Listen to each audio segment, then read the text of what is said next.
Welcome to Health Smarts. Yep, I'm wearing a black hat today. You might ask yourself why. Well, it's simple, because today we're talking about something nobody likes to deal with, claims. You finally had to use your hospital insurance. You hand over your insurance card, get fixed, and go home thinking it's all handled. And then 3 weeks later, you get a $4,800 bill in the mail. You wonder, what's wrong with my insurance? Why am I getting this bill? I thought it was covered with only $1,000 out of pocket. So let's talk about why that happens and what you should do. One reason is something called reference-based plans. Sometimes a doctor's office will take your insurance card and tell you, in fact, that you're out of network. That can be real alarming. But with reference-based plans, it doesn't really matter. A reference-based plan, simply put, is a plan that pays on a multiple of what Medicare would pay. So how does that work? The doctor sends the bill in, the plan pays the doctor. 97% of the facilities that we deal with take that payment with no problem. The other 3% will send you a balanced bill. And what you do with it is important. You don't just ignore it.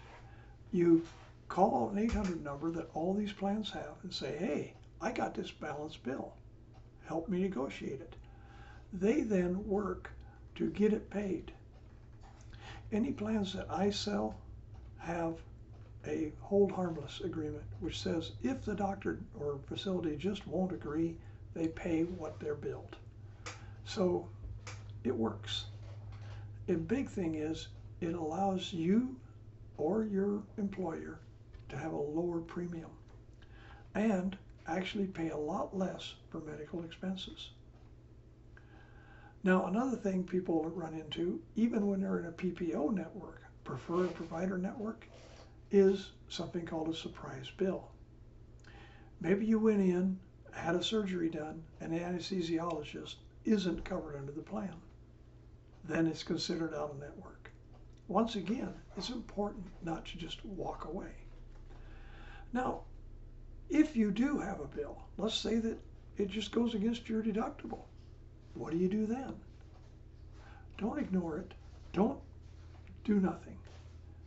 Work with the hospital or the facility. If they're a nonprofit, most of them will write off a huge amount of that bill. And all of them will work with you on some type of a payment plan. To my experience, 90% of the problems we have with claims is because something's either coded wrong, or the provider has an outdated information, or they send it off the wrong place. But make sure that you have your current card. Don't do like me and carry around this 3 years old. Watch for your explanation of benefits.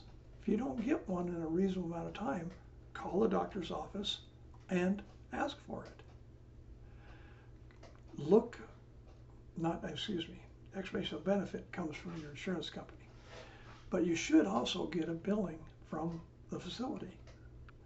If you don't get an explanation of benefits in a reasonable amount of time, check with your agent, say, hey, I had a service on this day with this doctor for this procedure. We need those 3 things: where, when, and who. Then we can go in and see if there's even a claim been filed. If there hasn't been a claim filed, then you got to go back to the facility and say, hey, where did you send this? Okay? When something doesn't look right, that's when you call us, and that's when we keep you from going to collections. And if it does get sent to collections, don't panic. Moving next town won't help.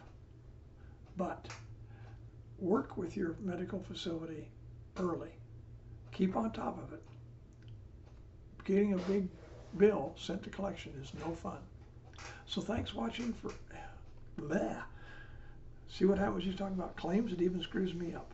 Thanks for watching Health Smarts. If this video helped you, please like it, subscribe, and tell others.